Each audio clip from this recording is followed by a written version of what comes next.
Amen.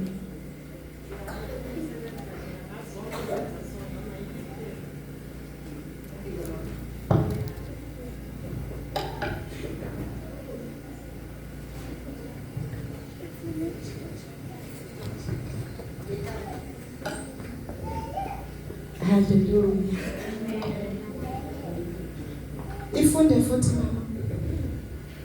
Go to John chapter 6 verse 68. uSimon Petru wamphendula wathi, Nkosi, siyabuya kubani na? Amazwi okuphila okuphakade akuwe. Amen. Siteng sipedi. Ahona mabedi a re shuka tshiko. Re ba tlile ka sekgwa seo rona.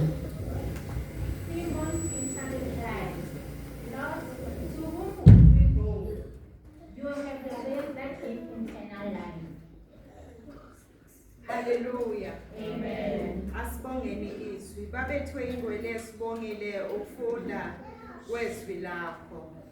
Izwi lakho liyaphila. Izwi lakho liukwenza kwakho. Uma kukhuluma wena uNkulunkulu uyadala.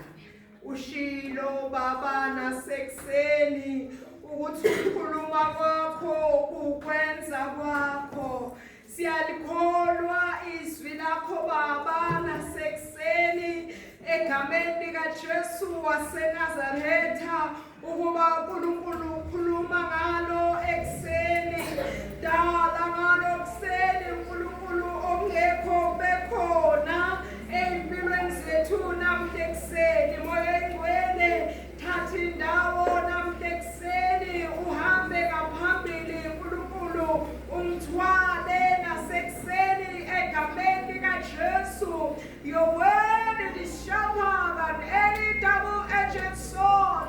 Your word is able to separate a bone from a marrow. Khuluma ngalo uNkulunkulu wethu namhla ekuseni. Ngiyathandaza uNkulunkulu that open our spiritual ears to be able to hear you. Moya engcwele hlaziye izwi lakho namhla ekuseni ngegama likaJesu waseNazaretha ophilako. Sibongile uNkulunkulu wethu. Sibongile mighty God. We give you praise and we give you honor in Jesus' mighty name. Amen. Amen. Bazalwane lapho sifunde khona namhla ekuseni ngizothanda uqala indaba yami. The reason bazalwane yokuthi uSimon Peter akhulume lamagama aphendule uJesu athi kuye athi, Lord, to whom shall we go? You have the words of eternal life. uNkulunkulu wethu baba wethu singayaphi thina uma sisuka kuwe ngoba amezwi wokuphila afumaneka kuwe. Hallelujah. The reason asho njalo it is because uma wifunda from le uqala ku verses 53 uJesu ukhulume namagama kuthiwa uJesu bekanesiqubu sabafundi. Thina sazi abafundi abawu-12 but bebabaningi, they were more than that. I think there were 73. Lithi iBhayibheli uJesu u-53 wathi kubo wathi ngiqinisile ngithi kini uma ningayidli inyama yendodana yomuntu niphuze igazi layo alinakuphila phakathi kwenu. Odla inyama yami aphuze igazi lami unokuphila okuphakade. Mina ngiyakumvusa ngomhla wokuphela ngokuba inyama yami ingukudla sibili negazi lami lingukuphuza sibili. Odla inyama yami aphuze igazi lami uhlala kimi nami kuye. Njengalokhu ubaba ophilayo ungithumile nami ngiphila ngobaba. Lowo ongidlayo naye uyakuphila ngami. Hallelujah. Amen. Bathu Jesu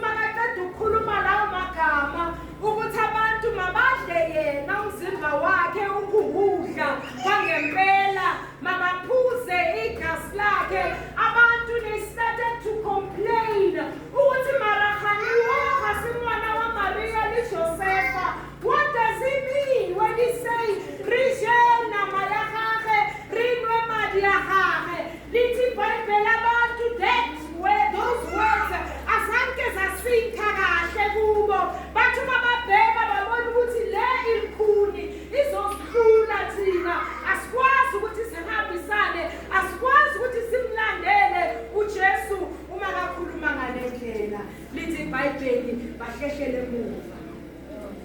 Babuyele emuva. Hallelujah. Babuyele emuva bathi thina asisakulandeli lento sishela yona.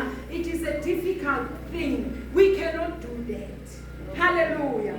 Bazalwane, le scripture sees at a very critical moment ye ministry waka Jesu. Just before this, uJesu bekafide the 5,000 people. Ukuze kube nesibuku esingaka, it is because abantu babona iprovision uJesu ayenza, wenza imiracle, wathatha inhlanzi bazalwane ezu5 kuphela lisho njalo iBhayibheli, but he fed 5,000. Kirali fish it's 5 ikamo ikasirulekani kamkholubithi inkateni udlogera ungakerele phisinyana enyana, but yena uyawafida 5,000. That is why abineli a multitude of people bane bamulatela, because they can benefit.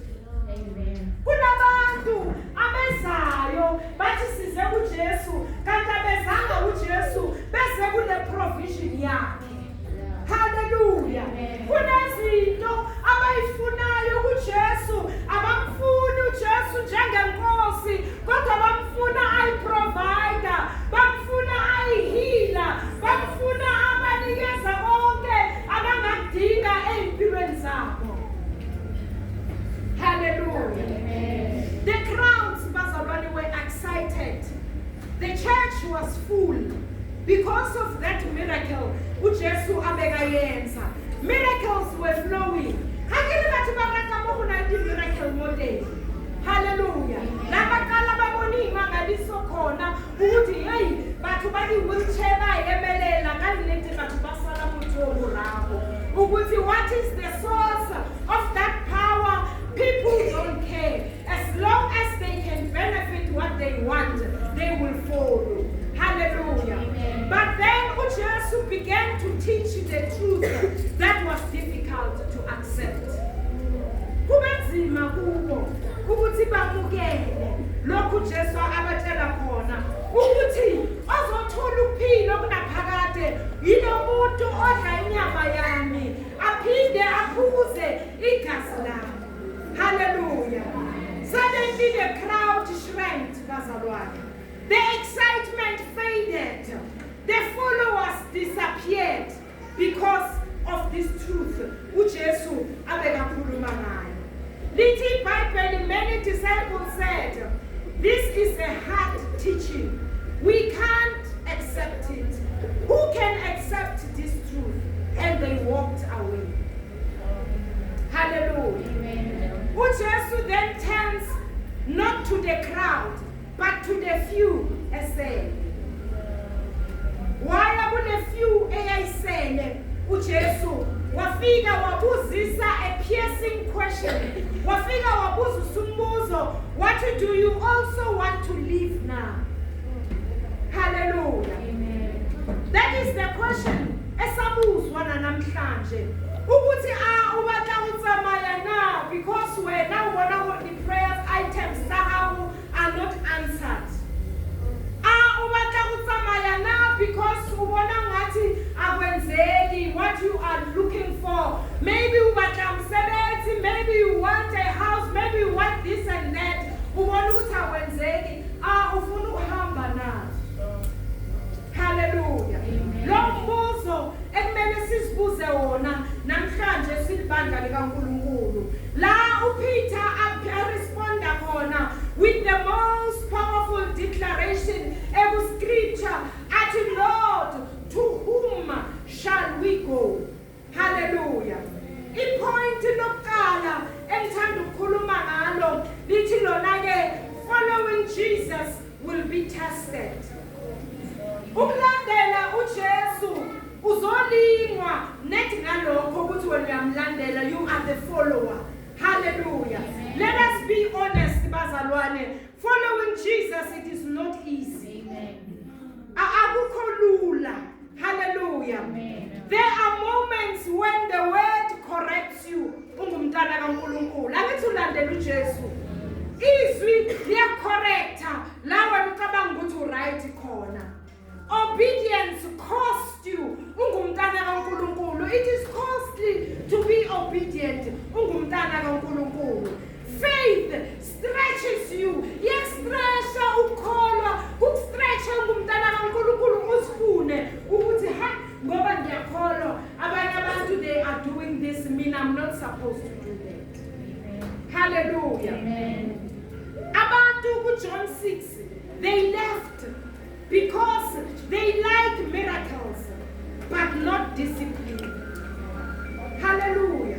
Barata di maka isn't discipline. Hallelujah. Amen. Glory to Jesus. Isn't discipline bazalwane. I seek first the kingdom of God and everything will be added. Amen. That is the discipline ya Modimo. Hallelujah.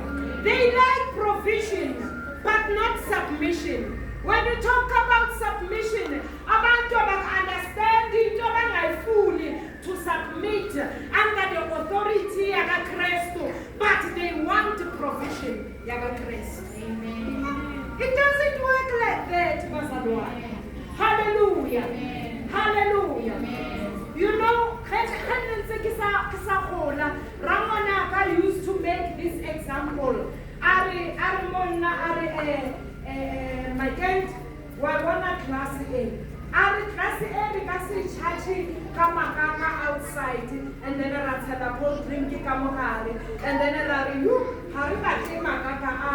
cold drink.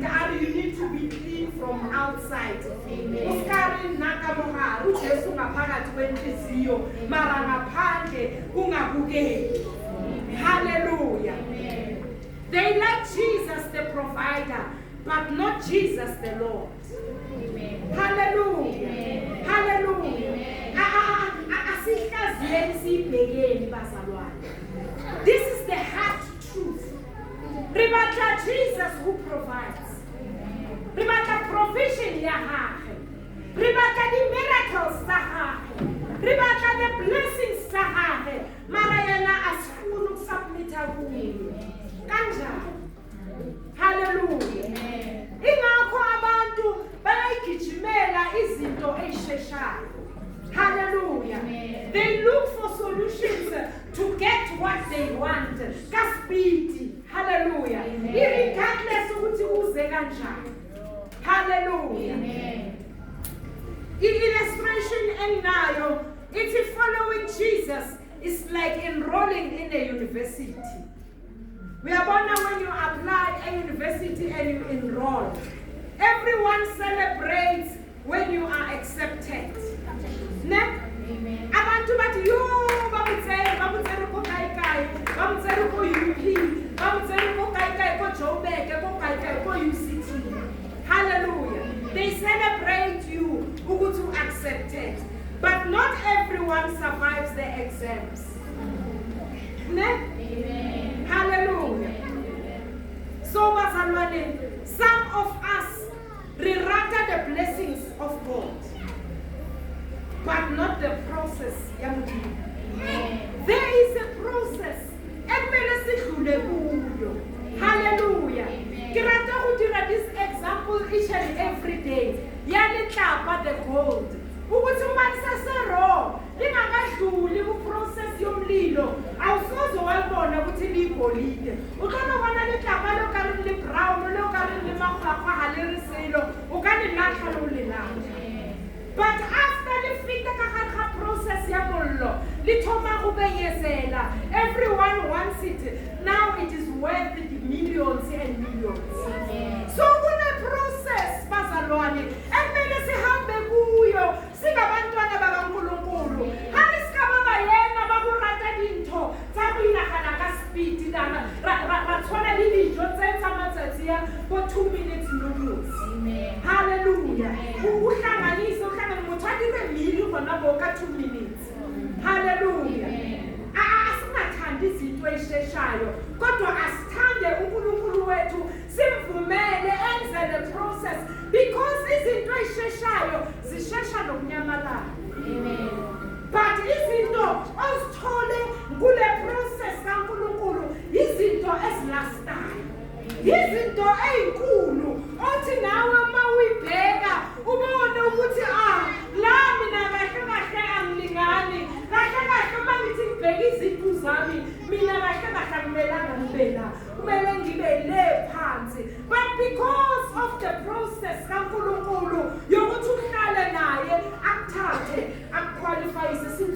uzofakaza kumnandi namhlanje kuseni ukuthi God qualifies the unqualified. How does he do that? Ngokuhlala naye into bekayisho labazalwane ukuthi hlala naye sondelani zankini.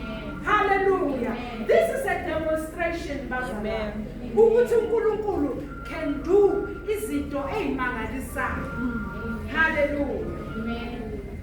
Iqiniso lithi a shallow faith will leave when pressure comes. Uma ungumntana kaNkulunkulu ungabi rooted kuNkulunkulu unokholwa obuntekenteke. Uma ubunzima bufika uyahamba uyayekela. That is why when uyangala, that is why when ukhumisa izinto ezincane ukhumisha kafeni. Hallelujah. Sometimes bika moya halang abulela kamopilo Gloria ufundisa ushomini. Yeah, ukula bangudisi. Ushomina. Hallelujah. La phela uthathe izwi khona because the word shapes you. Hallelujah. Phela thathela ukuthabe. Angithi sihlathwa yizwi vele bazalwane. Ukuze ulizwe kumele lihlabe. Ngoba lihlaba ukhala you repent. Hallelujah. Hallelujah. uNkulunkulu asisize namhlanje kuseni bazalwane. A deep faith will stay even when it hurts. Ukholwa okujulile, umuntu manokholwa okujulile, lehaba ka go bolela maka vele o kana gore ba boletse maka ka wena, you didn't do that. Ba bonze kabi vele kunjalo, but uyahlala because unokholwa okujulile. Amen. Hallelujah. Awusingulo ontekenteke. Hallelujah. Uyahlala because you are rooted in Christ. Amen. Hallelujah. Amen. That is why some people disappear when trials comes. Khona le trial tse di tlang maphelong a rona re le bana ba Modimo. Hallelujah. When finances are tight, hallelujah, ba bang ba disappear. Ukuthi ama finances ami izinto ayihlangani nambile ulahla Modimo hola awuboni muhula wa Modimo because when you are struggling. Hallelujah. Lamelo hlale kakhulu kuye. Uhlale kakhulu sondele kakhulu kuye. Uthi uNkulunkulu ngifuna ukubona nakulesimo sami. uNkulunkulu ngizwile ngawe ukuthi wena uyavela. Vela nakimi uNkulunkulu ngiyahlala nanoma isimo singavumi. Hallelujah. Kudinga abazalwane abanjalo abayohlala. Hallelujah. Some people disappear when prayer is delayed. Hallelujah. Ukwemuntu alihale kirapela this. It is not happening. Umuntu bese kuya disappear, ebese kuyahamba, uya lapho laba yokwenza khona ama miracles khona because here it is not happening. Hallelujah. Amen. But ngizwe namhlanje, God is not raising fans. Hallelujah. He is raising followers. You see a fan, bazalwane riyababona kheba bugela pholo. A fan ulikamonke uyemi he's sharing khathini iwina uthaba liyona hey loser hayi uthoba lahlele libhambiru lahlele ending. That is a fan. Hallelujah. But the follower yakaKristu uma izimo zinzima akashiyi indawo yakhe lisho njalo lenkosi kuhumuleti lithi uma umoya wombusi uvukela ungashiyi indawo yakho, which means God knew ukuthi izovuka imoya endleleni. It does not mean ukuthi uma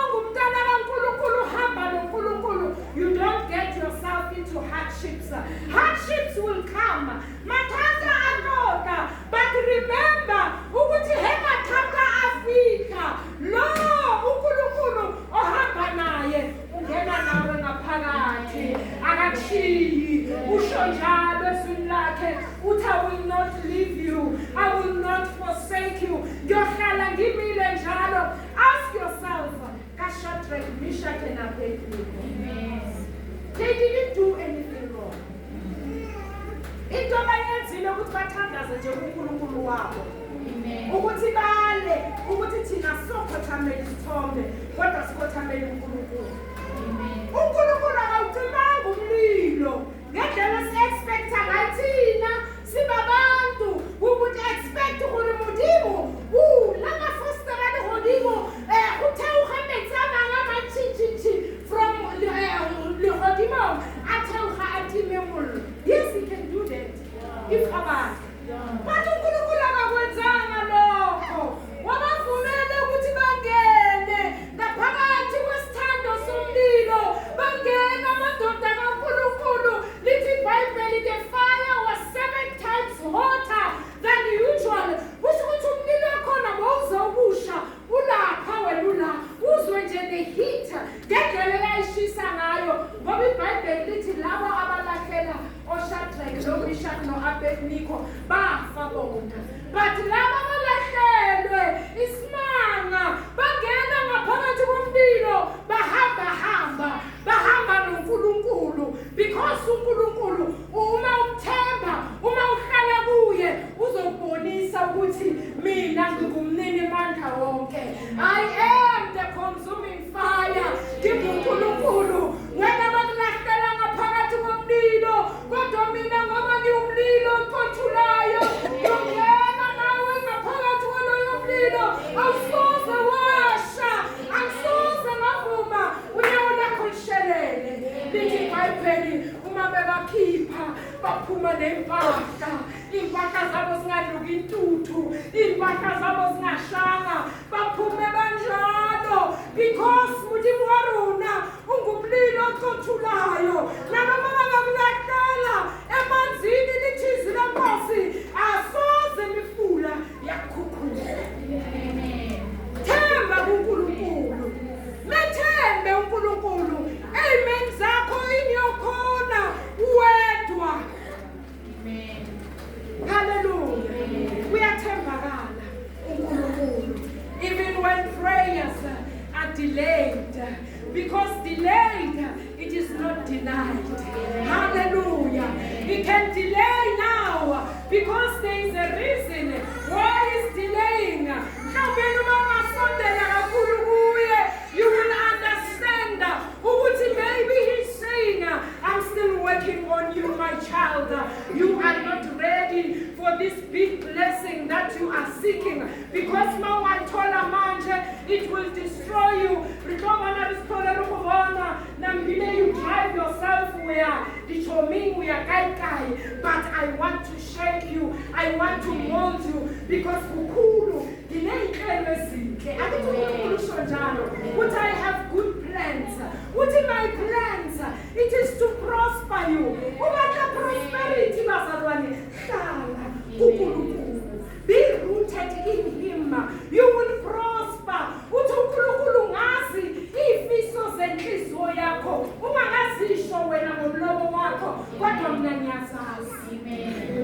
Hallelujah.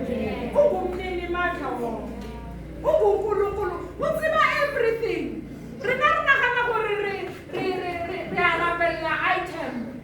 Because I need this, I need. Tell it taking once. Hallelujah. We ask what you would in March. And uNkulunkulu makabona abheka ngumntwana wakhe ukuthi uhleli kuye, usinikelele kuye. Akasiprovide kuye. Akanoqhubela wasafara nje. He will not do that. Hallelujah. His plans azikho zinhle kuphela. Kodwa uthi my plans are to prosper you. Hallelujah. Everyone wants prosperity. Amen. But asihlale kuye. Hallelujah. He is not raising fans. He is raising followers. Point number 2. Jesus will force a decision.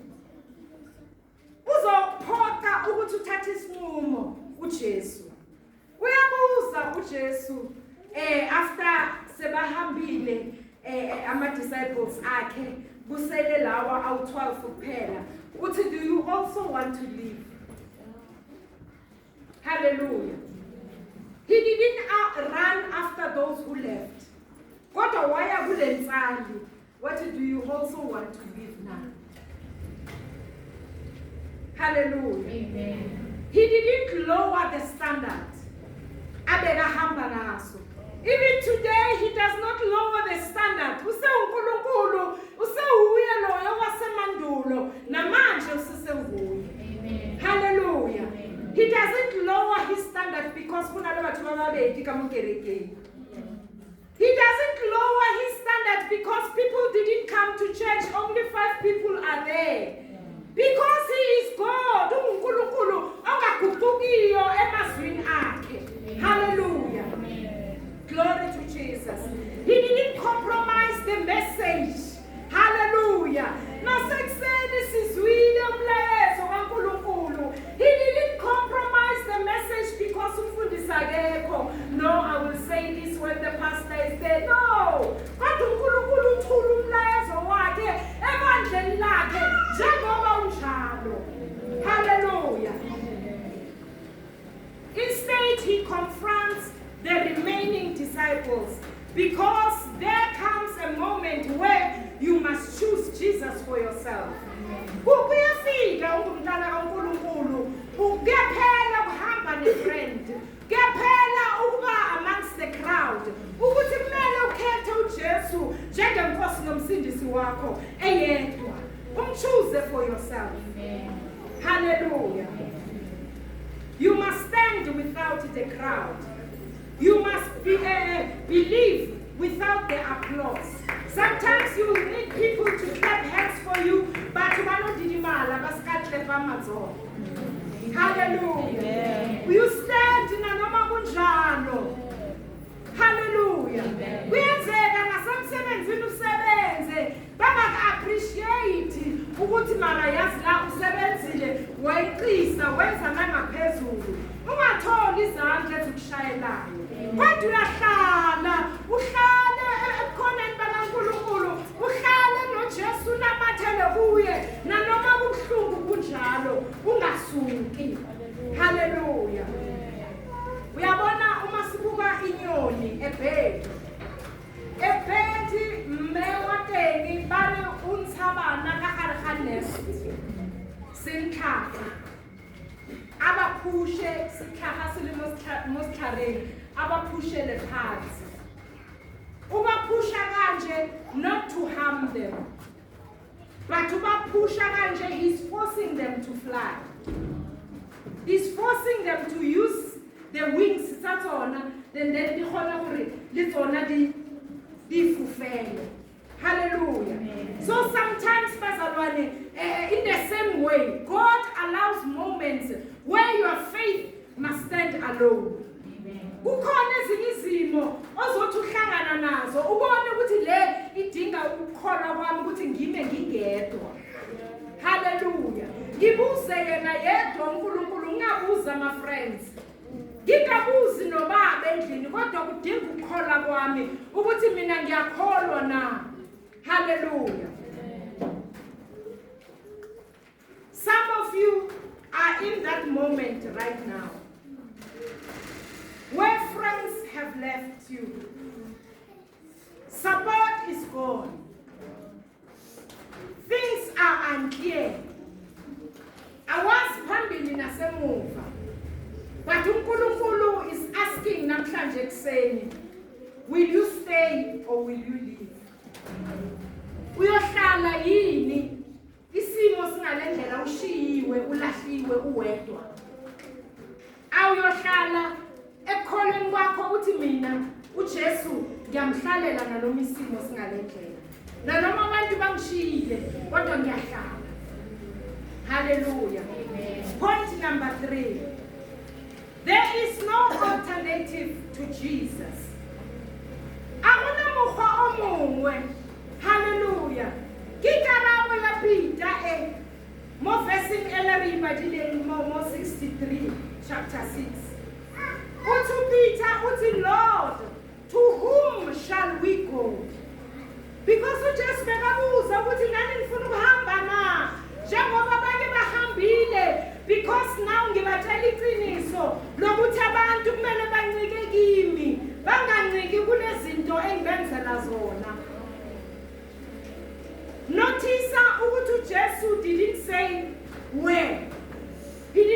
say to where shall we go?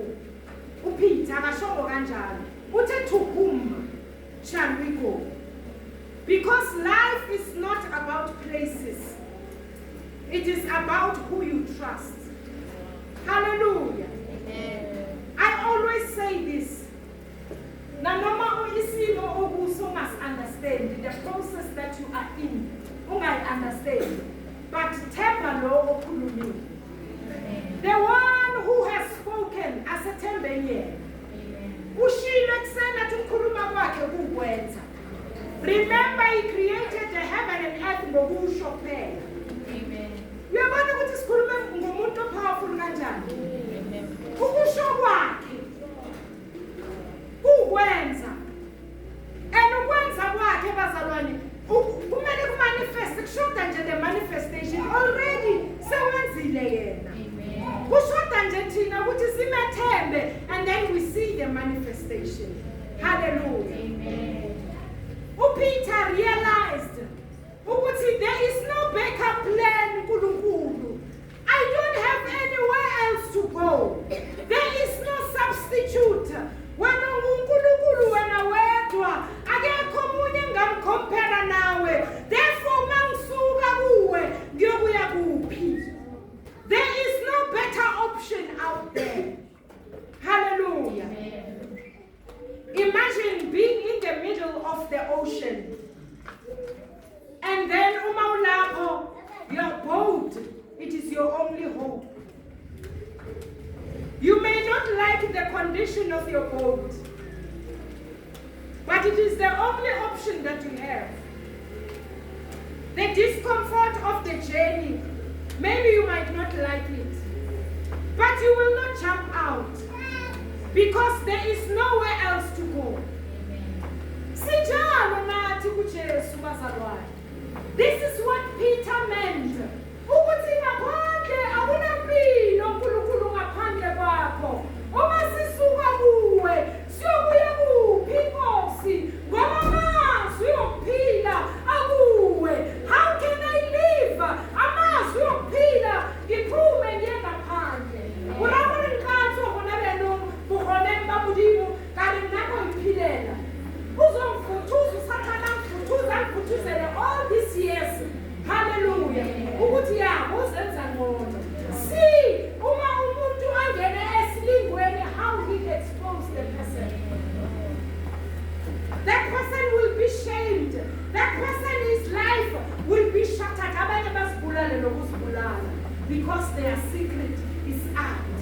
That is his intention. The intention kaSathane. Angithi lithi leposi kuJohn 10 verse 10.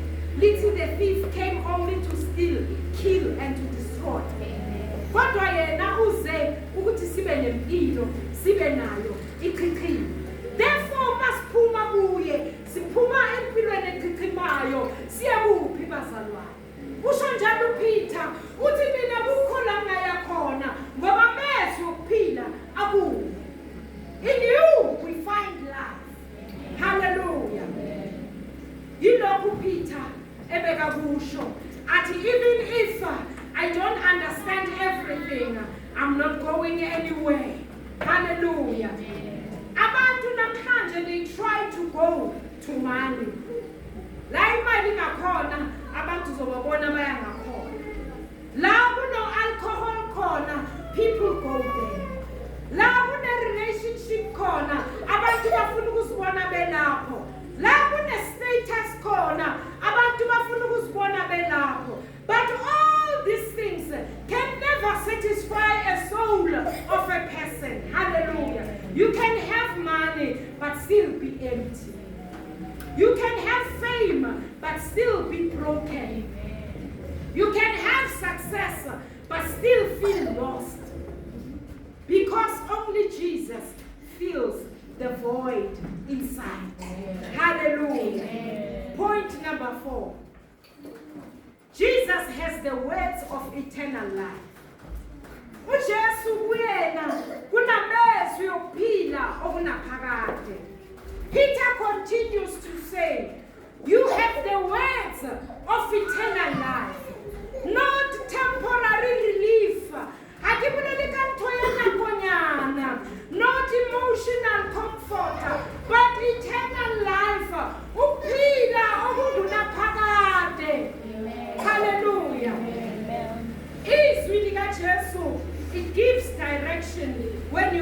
confused. Hallelujah. It gives strength when you are weak. It gives hope when everything looks dead. Hallelujah. Izwi likaNkulunkulu lifaniswa ne-oxygen. Hallelujah. Try to live without oxygen. Umtshele ukuthi uzophefumula umoya. Hallelujah. Uzokufa nokufa. So izwi likaNkulunkulu bazalwane libuphila kithi. How do you survive without the word of God? Ungumntana kaNkulunkulu. You need the word of God. Ungumntana kaNkulunkulu. You need to dwell. Angithi lithi izwi lenkosi lithi he that dwells in the secret place, not the one who visits. Thina inkinga yethu siyavakasha, sivakashe Sunday, sivakashe Tuesday, sivakashe Friday. Asidwele, we need to dwell and remain there every day. Uhlale ekukhoneni kukaNkulunkulu. Then you will see, you will see provision will come easy. Then when I study Amen. Uyakwazi ukuziletha uNkulunkulu ungakasiqedi. Hallelujah. Because uma uhlala naye ubheke inhliziyo yakho uyabona ukuthi umntanami is committed, umntanami he abides in me every day. Angathi akunikeze yini okudingayo. There is ways lenkosi lithi funa lumuso and everything will be added. Amen. Dikotla. Hallelujah. Amen. Dikotla and diklekanako. Hallelujah. Amen. Glory to Jesus. Amen. Some of us are spiritually weak, not because life is hard, but because you are not feeding on His word. Spiritually, we were praying for spiritual growth. Really,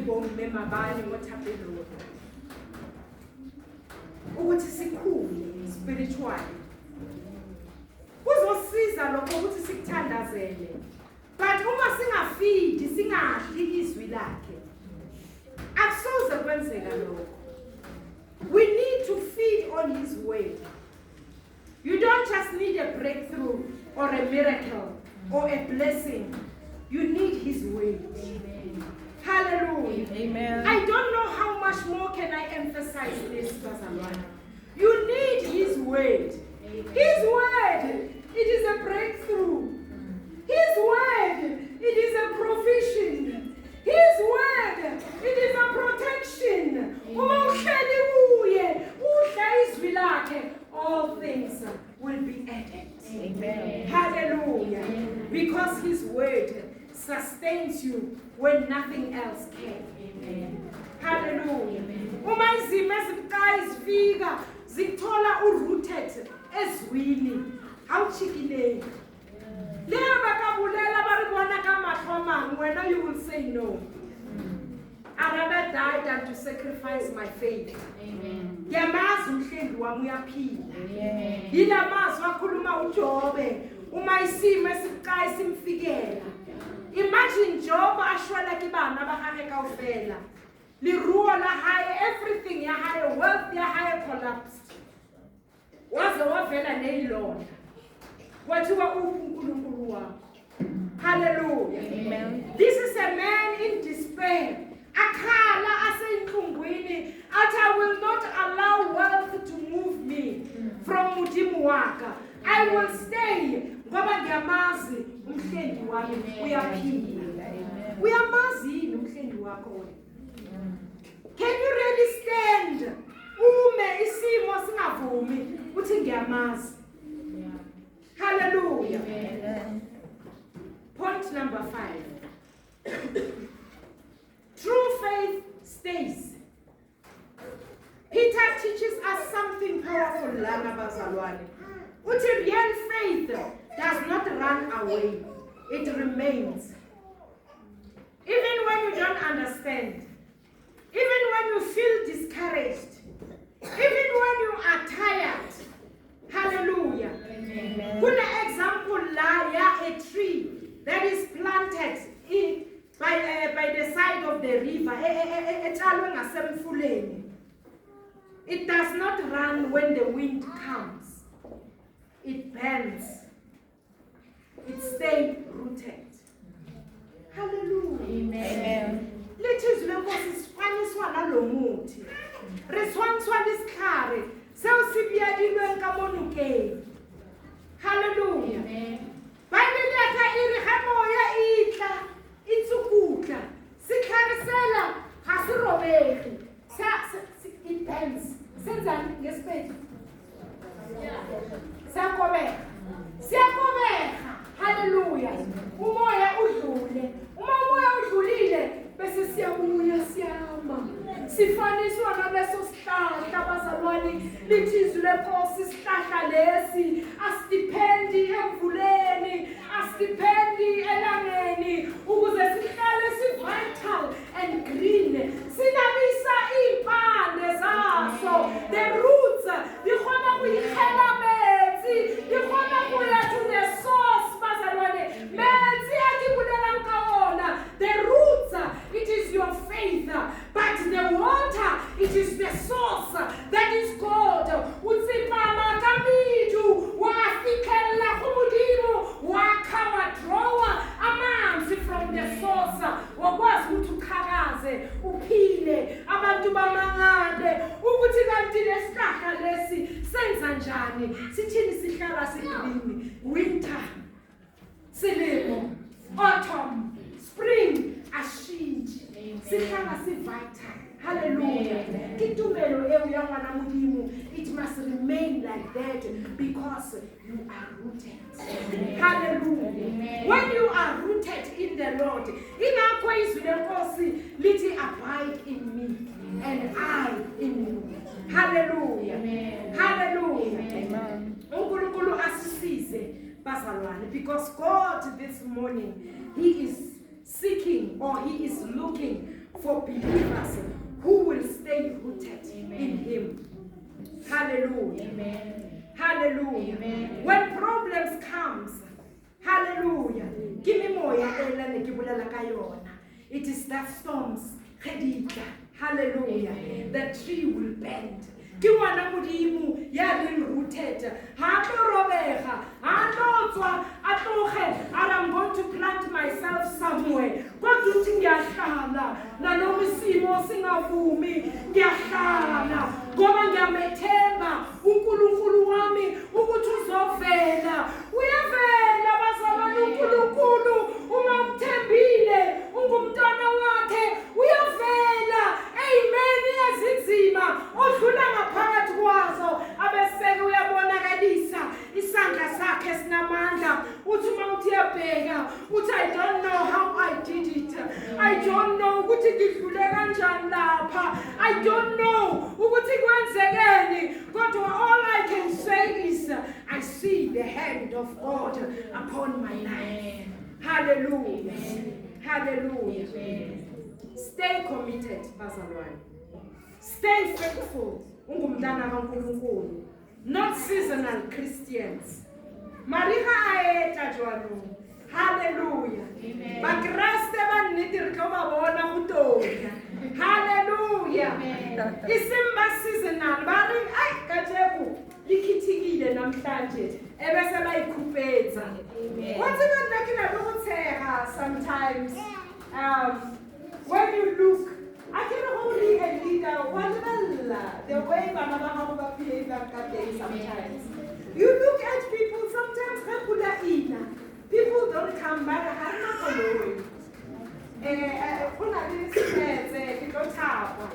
Mara come Monday. I thought and full of no more. I say little plastic. I forget I am miracle. Is it because la autoli mali, le autoli mali? Have you forgotten who to pin up na para? You have that word because of this book. Amen. Hallelujah. Amen. Masinabi, I'm a seasonal Christians. Hallelujah. Kumnyama kuyakhanya uhlala umKristu njalo. Kuyabanda izulu liyana ungabi a seasonal Christian. Hallelujah. Amen. But be a committed disciple. Hallelujah. Amen. Amen. Amen. kuJesu ukuthi will you go away when life gets hard? When doors are closed? When people disappoint you? Awuzosuka umshiye na? Where will you go? Let your answer be like the answer of Peter. Ethi Lord, there is nowhere else. Amen. Amen. I may not understand, but I will stay. Kunjalo. I may be hurting, but I will stay. Siyahlala bazalwane silimele. Siyahlala bazalwane silimele. If I can share the things that hurt me, ulomaka, Lord, I don't believe. Ukuthi uhleli wamkhonza uNkulunkulu. Sometimes ufike la, hallelujah. Uhate kodwa ume khona phambi kwabazalwane. Bona the same people who hate you, kodwa proclaim the love of God. Ungathi kwenzelanga lutho. Hallelujah. Because uNkulunkulu, that is why aphila abaqaphi. Amen. Ufuna inhliziyo mawuziphathele yona. Uzokwenza, uzo-acta impulsive. Uzo-acta with anger. Kodwa mnikeze yona, akuphathele yona, ayilawule. Hallelujah. Amen. Glory to Jesus. Amen. uNkulunkulu asisize bazalwane ekuseni. Hallelujah. Uthi I may be tired, but I will stay because He alone has the words of eternal life. Nanso into emenisihlalise ebukhoneni bukaNkulunkulu ukuthi amezwi okuphila afumaneka kuye. Hallelujah. If you want life, hlala kuJesu ngoba amezwi okuphila afumaneka kuye. Hallelujah.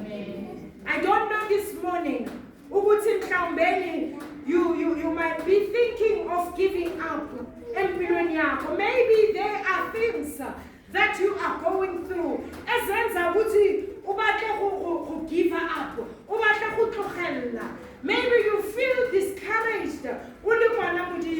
You are drifting away, but this is your moment. Say in your heart, uthi Lord, I'm not leaving. I choose you again. I will stay.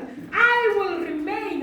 I will abide in you. Nanoma kubuhlungu, nanoma isimo singavumi, kodwa kukho okuzongihlukanisa nothando lukaNkulunkulu. Hallelujah. Ngizocela ibandla likaNkulunkulu sisukume thina sonke ngeenyawo. Siyoya kuNkulunkulu namhlanje ngomthandazo. Siye kuye sithi uNkulunkulu akukho la singaya khona. We don't have any other option. Yokuthi singaya kuye lekho uNkulunkulu. Mhlawumbe we have tried other gods, but we come with this assurance. Yokuthi thina uNkulunkulu wethu, we have tried and we have seen him. Hallelujah. Ukuthi uNkulunkulu wethu uyamgcina umuntu. uNkulunkulu wethu he provides. uNkulunkulu wethu mawuhlala kuye uyavela. Asithandaze umuntu omunye alithandazele ayibike kuNkulunkulu namhlanje. Father, in the name of Jesus, my King,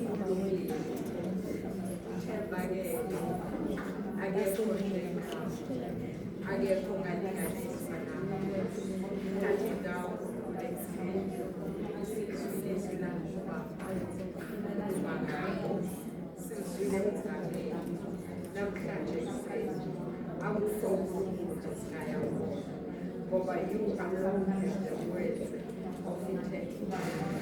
Strengthen every weak heart, restore every weary soul, anchor us in this word. Help us to remain faithful, even in difficult seasons. We choose to stay with you, Lord, in the mighty name of Jesus.